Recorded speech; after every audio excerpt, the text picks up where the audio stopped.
In a world of tweets and text, email, and instant messaging, That's cool. That's edited way too fast. are we communicating any better? Is it modern technology with the effects on both business and society?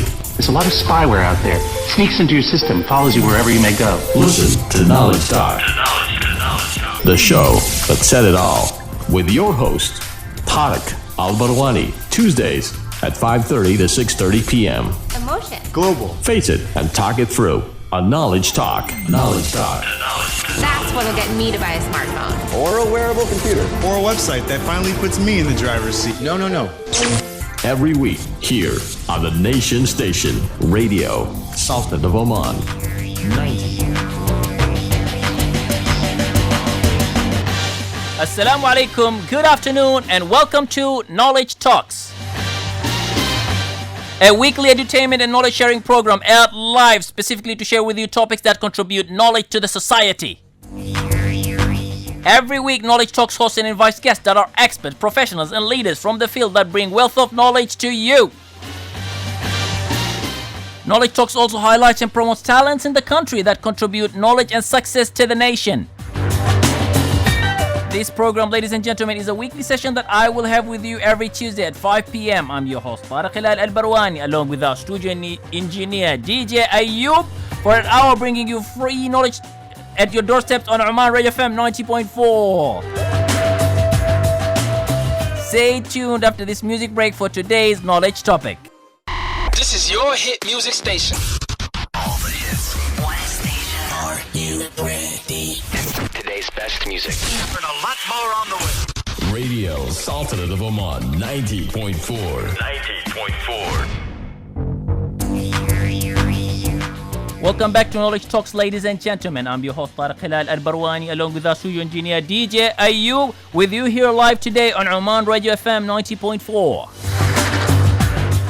Now, what would it take to be a journalist and a sportswoman? Well, my guest today is an award-winning radio journalist and also a winning sportswoman, Rumaitha Al-Busaidi. Rumaitha Al-Busaidi, who credited with being the first Omani English presenter on the private radio in Oman and is the first female football analyst in the Arab world. Rumaitha has a master's degree in marine pollution and a master's degree in aquaculture management, as well as published several scientific papers in both fields. Rumaitha is actively working on an industry that has long lost its luster with the youth, agriculture and fisheries, witnessing a substantial gap to address issues of seawater intrusion affecting agricultural produce in Oman.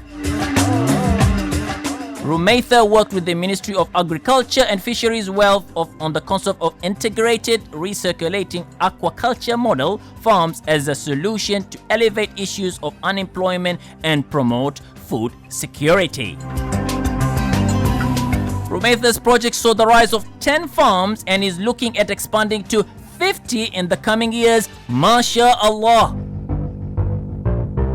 Rumaitha is the youngest Omani woman to step foot on the South Pole in March 2014 and reached the summit of Mount Kilimanjaro in June 2015 in celebration of the 45th National Day and His Majesty's return to the country safe and sound, and ended December 2015 with a record-setting all-women expedition to Jabal Shams, becoming the first group of women from the GCC to the summit, the highest peak in the region, ladies and gentlemen.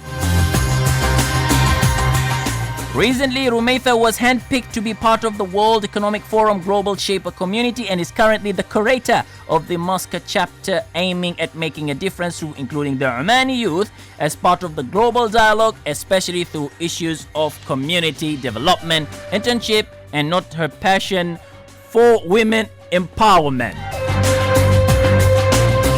Now today, the good news is Rumaitha is with us here at Knowledge Talk to share with us her story as a journey of success. Rumaitha, assalamu alaikum wa rahmatullahi wa barakatuh. Wa alaikum assalam wa rahmatullahi wa barakatuh. You are an interesting personality. As I said when I saw you today, when you're walking at the studio, a bionic woman. What do I mean by that? A woman with, mashallah, great strides, a woman with great personality, and mashallah, person that I personally love what you do. Thank you very much. I'm very humbled to actually have that introduction from you. The thing is, if I were to speak about you, I would either make a story or make a movie or write a book. Because if you notice, the introduction that I had is very, very small to what really you are. It's not from what I say, by the way. It's from what other people are saying. So, mashallah, keep up the great activities that you are doing, Rumaitha. From climbing mountains, you are a radio presenter yourself and making positives over the waves. You are also in volunteering, mashallah, and that is magnificent. Thank you so much.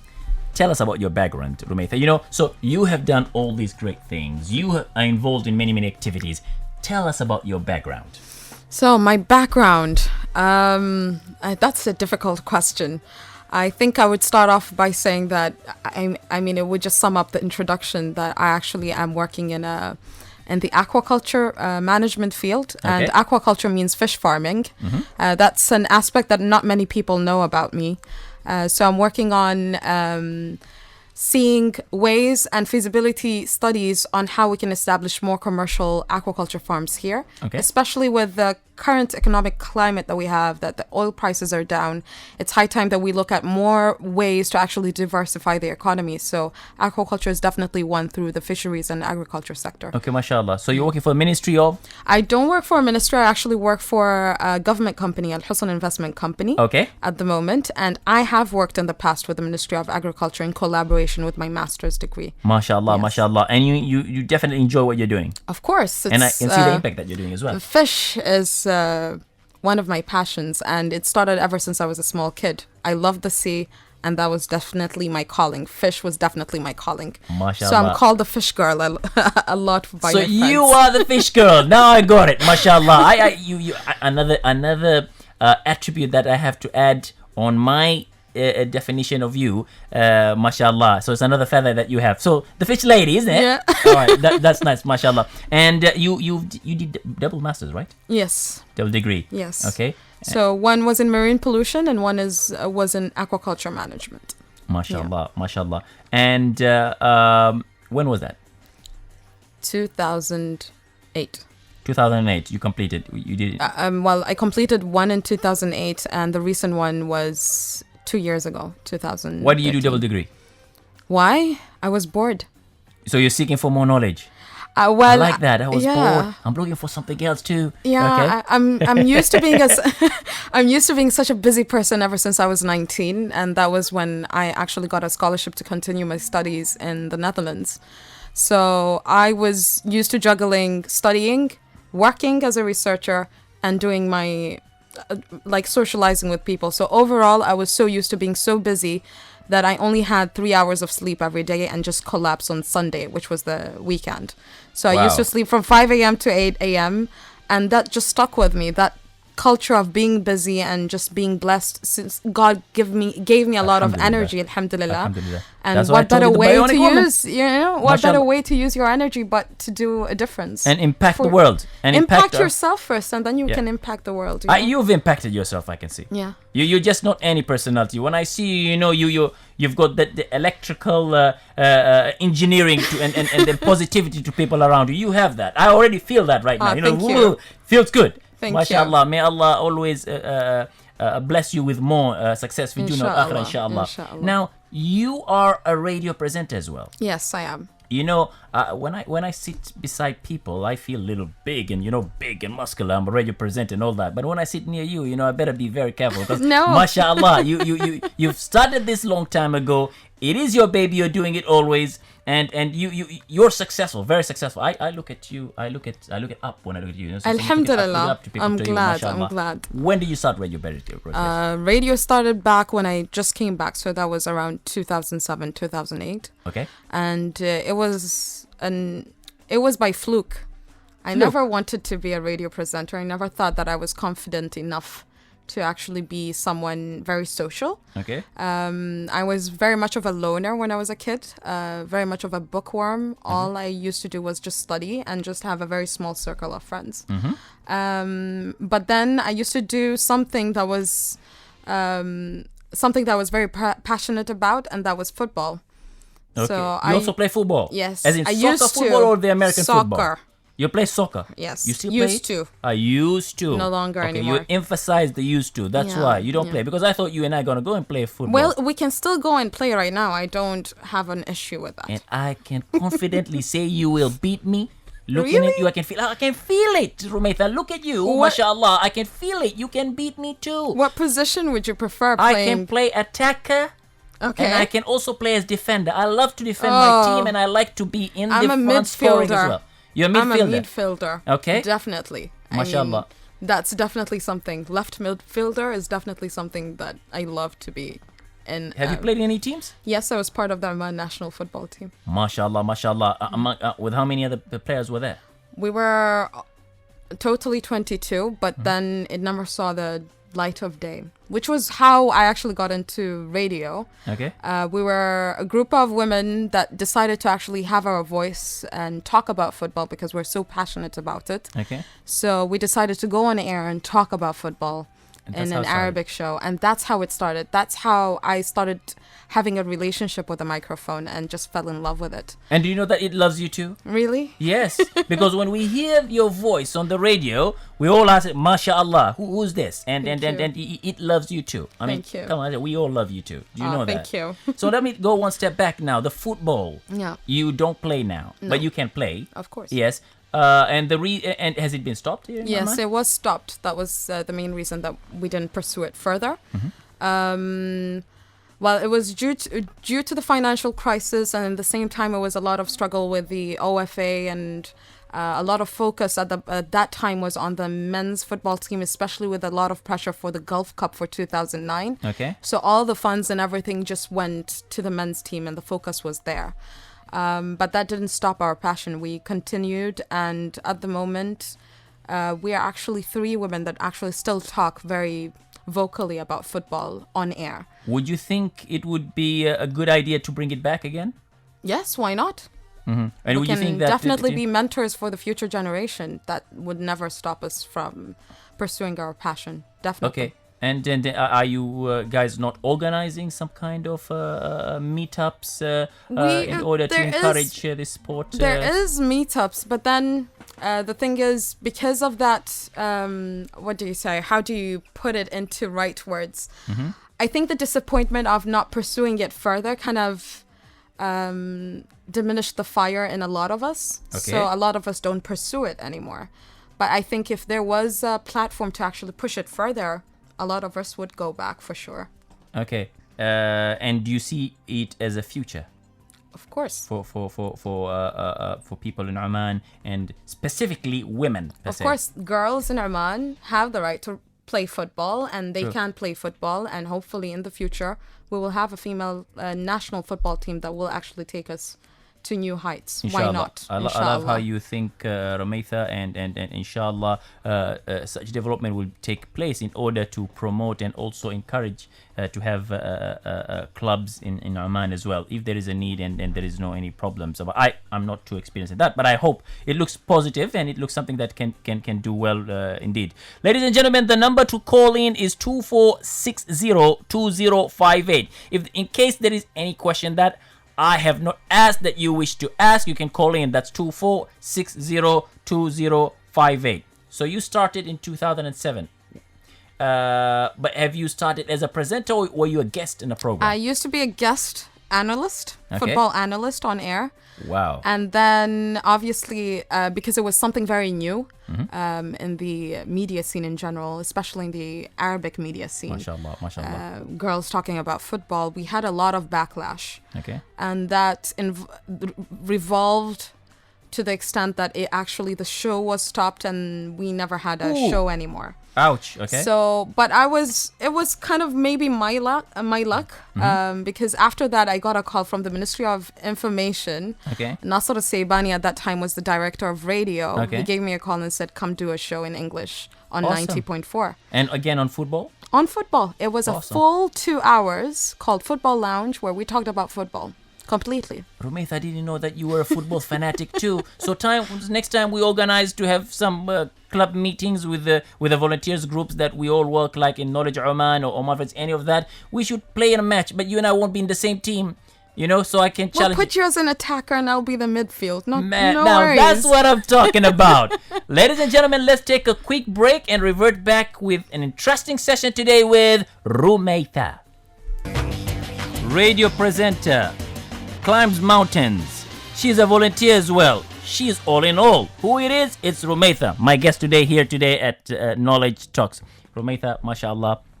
It was really exciting to learn about the activities that you do. Especially, I liked the fact that you were playing soccer as well. A sport that I really, really love as well. And inshallah, as we agreed, we will definitely make it a point sometime to play. But I think I might not look at being in a different team, challenging you, because I know I'm going to lose. So I'm going to work better being with you. I love working with one team and not only working with one team, but with successful people. You are one of it, so it will be easy for me to succeed. So that's what I'm going to do.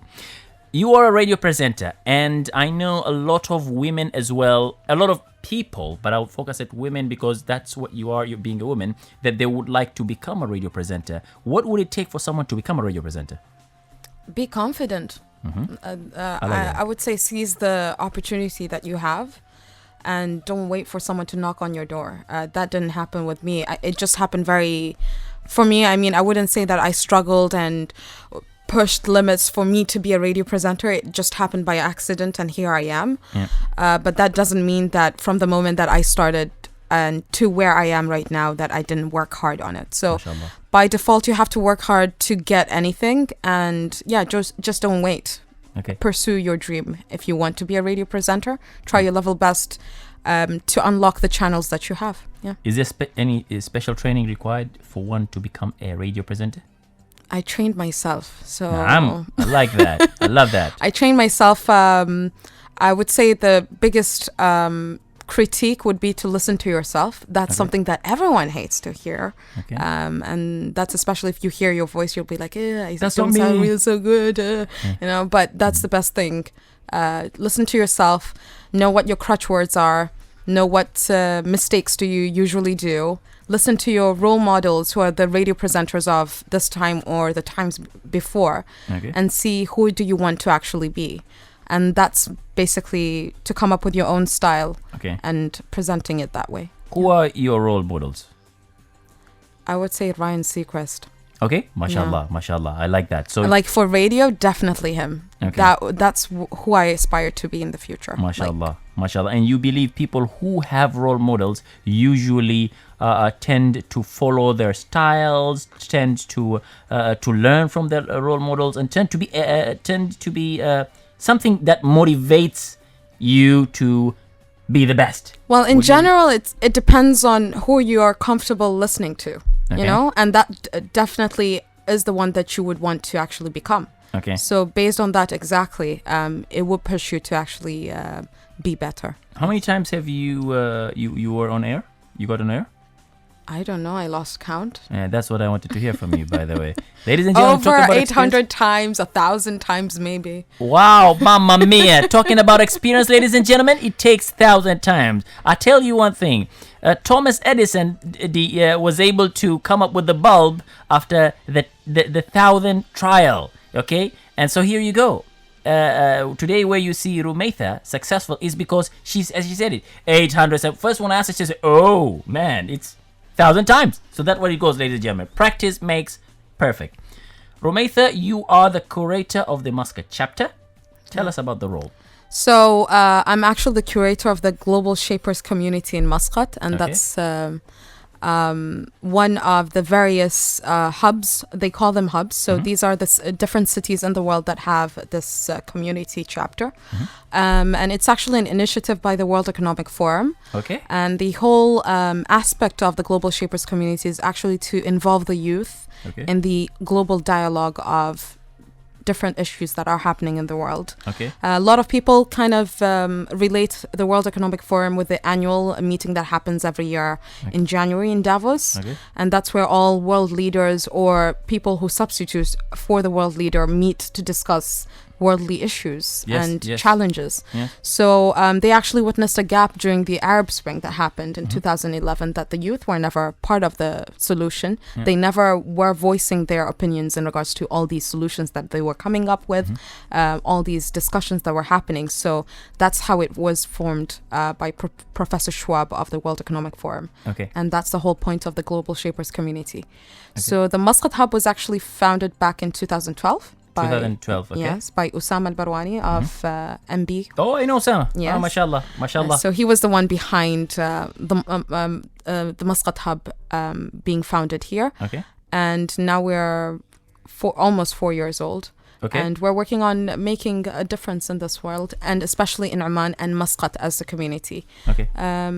So we worked on the first big project of ours was actually launched back in the 27th of October. Yes. And that's Oman Volunteers, which mashallah. You actually did speak about a few episodes ago. Yes, we did. And we invited one of your members, Zubaydah. Yes, Zubaydah actually spoke about the project, and that's basically a website. OmanVolunteers.org, which matches volunteers with the volunteering opportunities that are there. Yes. So that's our biggest milestone for 2015. But for 2016, it's coming up on the 19th and 20th of January. Awesome. And we were actually very, very thrilled that the World Economic Forum actually invited Muscat to be part of the annual meeting in Davos. Virtually. So we're organizing a panel discussion on that, and everyone is invited to join in the discussion at the College of Banking and Financial Studies on the 19th. There you go, ladies and gentlemen, an open invitation for you all, directly from the curator himself,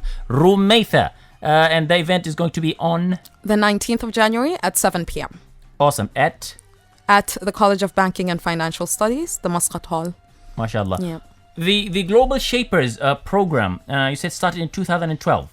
For Muscat. For Muscat, but was only known now because previous years I never knew anything about it, to be honest. Well, because we were starting off small. Okay. And once I became curator, that's when we decided, okay, it's high time. We already have our team ready. We already know what we want to do. What's our vision? What's our mission? Okay. Let's go ahead and just become big. When did you become a curator?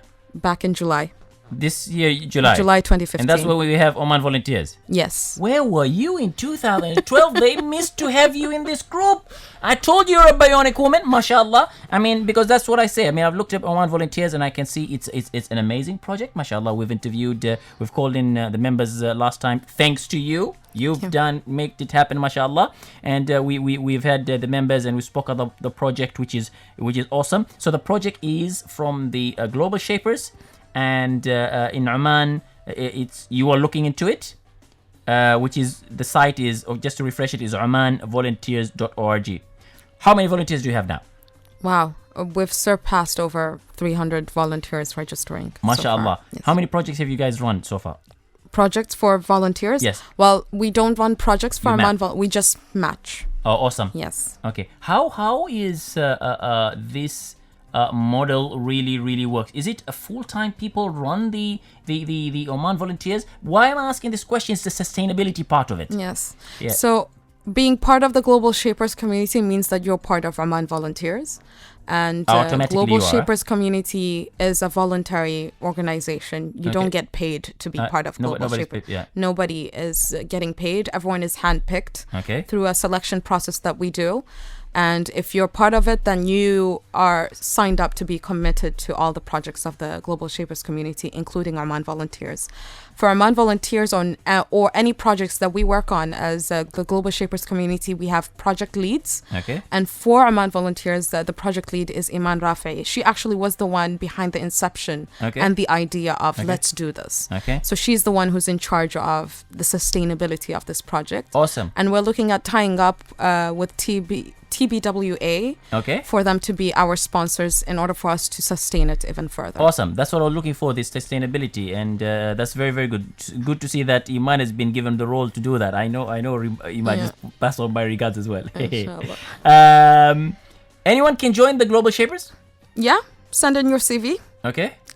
You can visit globalshapers.org and just click apply, select Muscat, and send in your CV, and we'll look into it. We have a selection process, of course, but obviously that would be followed up once you send in your application for it. What is the criteria for someone to join in?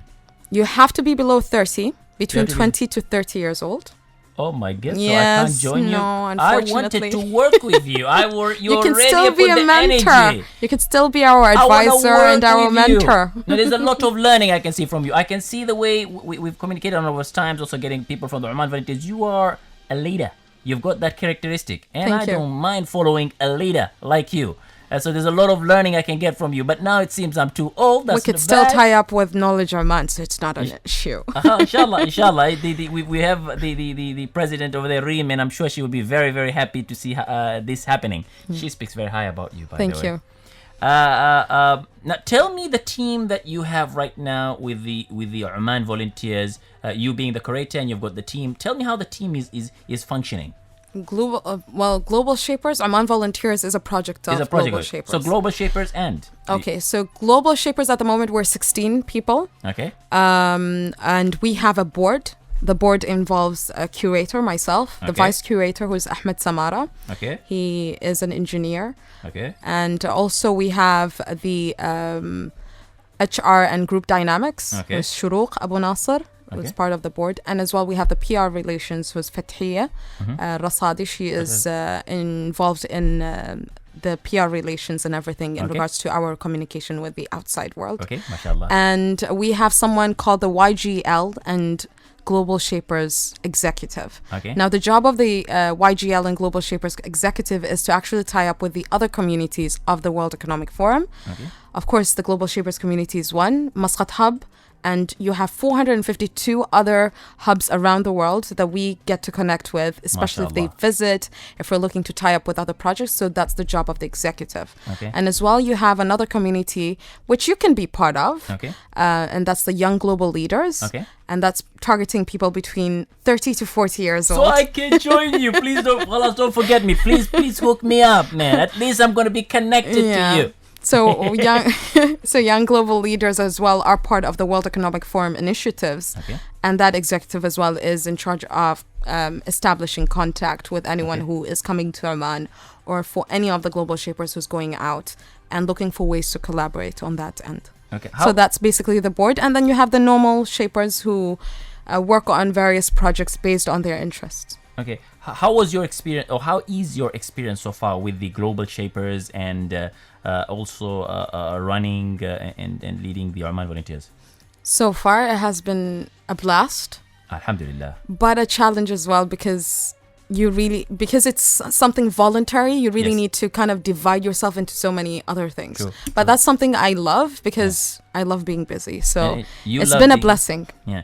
You love being busy, and that's what makes you active, and you love looking for a challenge. So come on, challenge is something beautiful and nice. You said once upon a time you were a loner. You don't want to be a loner now. No, never be a loner again. Yeah, mashallah. So I can see all the characteristics that are very well fitted for this project. Not only fitted, but also to make it skyrocket, and that's what you are, mashallah. We're going to take a quick break right now, ladies and gentlemen, and we'll revert back again with our dear guest, Rumaitha.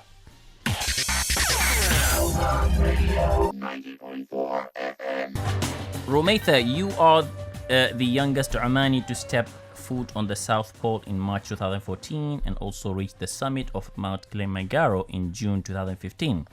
Tell us about the whole experience. Now, I'll tell you one thing. I want you to tell me about how did it started, how did you go, what happened, what kind of group, and why I'm asking this question is because a lot of people hear about Kilimanjaro. A lot of people would like to go for Mount Kilimanjaro, but they don't know the steps. They don't know about the challenge and what is required. So I want you to tell me the whole journey. Kilimanjaro. Kilimanjaro. No, okay. Yes. All right. So Kilimanjaro actually was a year after I decided on this. A year after I went to the Antarctic. Okay. And I think anyone who goes to the Antarctic would understand that you actually feel depressed after a while. Apparently, it's very normal to feel Antarctic blues because it's unlike anything that you've ever seen in your life, literally. And you experience a different type of reflection altogether when you're there. So a year after that, because I celebrated my birthday in the Antarctic back in 2014. MashaAllah. Last year, 2015, I celebrated my birthday and it was so ordinary in comparison. So I was here in Muscat, bored out of my mind, and I was like, this is just going to kill me. I need to figure out something. So I asked a friend of mine, I was like, I need to do something crazy. And they're like, oh, here is a flyer of Outward Bound Oman doing a 45th National Day celebration. What's it about? You climb Kilimanjaro. Done, sign me up. So I contacted them, deposited the full cash. I was like, I don't care, I'm going. And that was basically set in stone. And then that's when I actually realized, oh God, I need to go back to training like intensively and extensively for this. MashaAllah. So I ended up training like crazy for Kilimanjaro. And then the day came where we actually were supposed to actually head out. We met with a fantastic team. This team was unlike any of the other teams because I've been to a lot of adventures and I've been to a lot of tours, let's say, with a lot of different groups. But this was different because it was an Omani group. You knew how to crack jokes together. They knew, المزاح موجود, هذا موجود. Everything was there. And they know exactly what to say to push you if you're خلاص, depressed. How many were you? So we were in total 10. Yeah, 10. And were you all able to climb the mountain? Yes, The we Mount were Kilimanjaro? all able to climb to the top and back. Back. Nobody had. Was there any some funny? There were a lot of incidences where it was quite tough. For me personally, I would say I had food poisoning in the second or third day. It was horrible. Okay. But then you had to persevere and go through with it. Yeah. And then on summit night, so it took a full week to go to the top. Okay. Day 6, which was the day before you attempt the summit, I actually ended up with a very high fever and was coughing nonstop. Okay. But I made it to the top, even Mashallah. though I was actually passing out while climbing the mountain. Ooh, subhanallah. And they decided halfway through, they were like, okay, it's enough, you're going down. And apparently for some reason I had so much energy to scream and said, nobody is taking me down, I'm going to the top. I'm going to make it. I'm going to the top. And you were on the top. That's what I'm telling you. MashaAllah, MashaAllah. Yeah, alhamdulillah. So then we came back, but on our way down, I actually had to be taken down with a stretcher. Okay. Because I was that like totaled, collapsed completely. So they had to take me down on a stretcher. But overall, we all made it to the top and back. Yeah. In fact, the photo that we've published it on the social media of you, that's when you reached the top. That's Jabal Shams. That's Jabal Shams. Yes. Okay. But with the Omani Oman's flag. like, mashallah, you are a pride, fakhr for Oman, mashallah. Islam. Rumeitha, it goes without saying, of course. Now, what kind of things you would not recommend for people to people should not go if they are what? Pregnant. Okay, and that's for Depends women. on what sickness you have. But if the doctor clears you medically, I don't have anything to say that you can't make it. Even What if kind you of are clearance? I mean, you have to go and have a full checkup to see if you're fit to actually climb a mountain or not. Any hospital in Oman? Any hospital in Just go Oman and tell would do them, it. I'm going to climb a Mount Kilimanjaro. Yeah, that's what I usually do. So, for instance, the Antarctic, but I'd prefer going to my doctor who has my full history. Okay. Don't go to any doctor who said, okay, just pay money and that's it. You have to go to the doctor that you actually go to be treated. And they have your file, they check everything, and they're like, okay, you're good to go. You don't have any problems. And that would be the person who is the emergency contact just in case Anything happens, something happens to you. Yes. So, yeah, if your doctor clears you, who am I to say that you can't make it? Even if Okay. you're super obese, you can make it. Trust me, I've seen people do it. MashaAllah. Yes. Okay, so it's the first step is to get the medical examination done. And where they of could do course, work out. it and work out. I mean, working out will make it easier for you. Okay. And you won't have the, because by working out you actually push your perseverance limit and you know your endurance level, so mentally and psychologically you know that you can do it, you Yeah, know. yes. If you haven't worked out in ever, it is going to be a bit of a challenge to push yourself to move Yeah. forward on your own. You would need people to actually push you further. So it really is, it all goes around by being healthy, but overall you can do it. And Anyone the will is can do important, it. I think, right? Of course. When there's a will, there is always a way. As you Exactly. said, even if you're obese, but you've got the will, you just can make yes, it. exactly. And It's all psychological. And also, I love that. I especially loved when you said halfway, despite the challenges, the food poisoning, and halfway when you had the challenge, you said, I am going to the, nobody touch me, I'm going to the top. And you made it. Yeah. MashaAllah. And what about Jabal Shams? Jabal Shams was an interesting one. I had a friend actually tag me on Instagram saying, I think you could do this. And I was like, oh, I'm interested. So I started bickering with the person who was organizing it, Huzak Adventures. He's a Kuwaiti friend of mine. I was like, you need to involve me in this. And he was like, the seats for Oman is full, because this was a feat for all women from all 6 GCC countries to actually go to Jabal Shams, climb to the top. Okay. And there were only 2 slots for each country, and they were filled for Oman in a matter of 2 seconds. Okay. MashaAllah. From the moment he announced it, Oman was full. I was like, Wow. you find a 3rd spot and you put me there. Okay. So then he got an overwhelming response from everyone wanting to do it. So he opened a 3rd spot Okay. for each country, and I was lucky MashaAllah. to be the 3rd Oh, spot awesome. there. Awesome. Yeah. Awesome. Now, just going one step back about Kilimanjaro, because I know this is a question that a number of people would like to ask is, let's say someone wants to go. Do they need to look at some of the other people who are already going? Is there a company that they should go and approach? Well, by default, Kilimanjaro, you can't do it on your own. You need to actually hire a company, a tour company, to take you to the top. Okay. Like with guides, because by law, you're not allowed to carry more than 10 kilos on your back in Okay, Kilimanjaro. Okay. So you need guides and porters to, you need a guide to take you through the route, and you need a porter or porters to carry your stuff with you, your tent, your other things that are over the limit that you can carry. So yes, by default, if you just want to go to Kilimanjaro, you have to actually have a tour company arrange that. And for are there you. tour companies in Oman who do that? Who In does that? Oman, I'm not really sure, because we actually went through Outward Bound Oman, who arranged everything with. They arranged everything from flights to the tour company to everything. And how often do they do it? They're doing another climb in next year, but that's for Iran. Okay. They don't do it frequently for Kilimanjaro, but they're Okay. planning to. Approximately how much does one have to pay? 1,500. And that includes everything. Everything. There you go, ladies and gentlemen. For the ones who want to go to Mount Kilimanjaro, you've got the details from Rumaitha. And of course, if you need tips and you want to reach to the top, you just contact Rumaitha as well. She's a great example.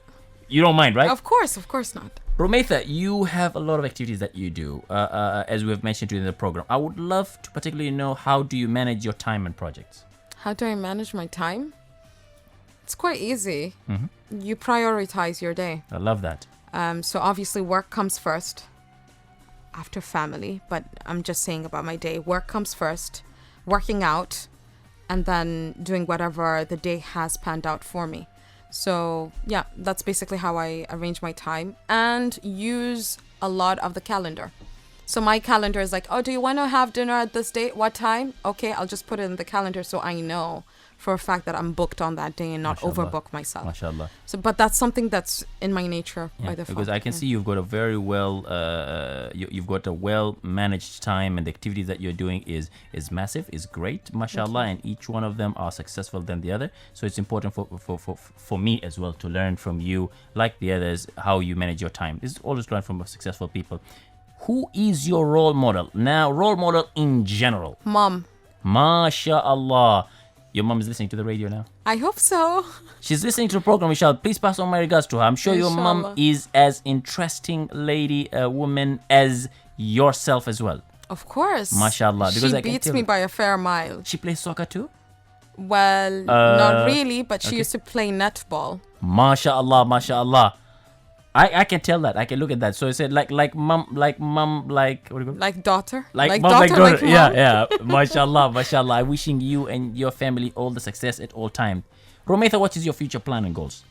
Climbing Mount Damavand in Iran, inshallah, in May. With with Outward Bound for the 46th please let me know. National I Day. will join you. We'll go together. I'm not fit. I'm not good. I'm still. I got a lot to Done. do. But I'll I'll send join you the guys. details. Awesome. You can actually check out the details for those who are listening at Outward Bound Oman. Okay. On their Facebook page, they have all the details. Outwardboundoman.com. That's where you can get the details, and it is for next year. Yes. What date? May 2015, between the 15th to the 21st.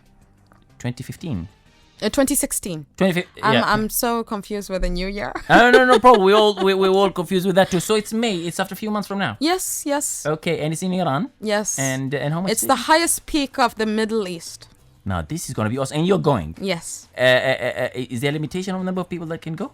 I think They're gonna- looking for one or two more spots. So please, only no, two? do it. Okay, halas, inshallah. Thank you very much. We never know. I just you say do it, and someone else go. We do it, Tariq. You're not gonna go, and it's done. You It's on never air.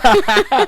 That's what can happen. Yalla, inshallah. Inshallah, I will try to do that as soon as I'm out and see if it's Inshallah. not gone. Anything you wish to share to our audience today? Oh, wow. Seize the moment. That's something I live by. So never let what if be a definition of your life. If you have something, just take that opportunity and do it, no matter what. That's definitely something that I would encourage everyone to do. Don't have regrets. Yeah.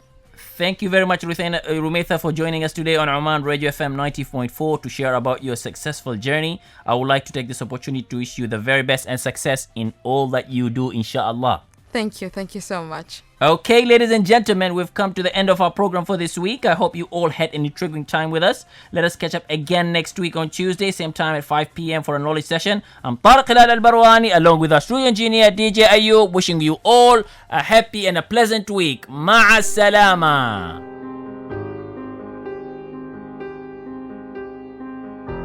I've been here before.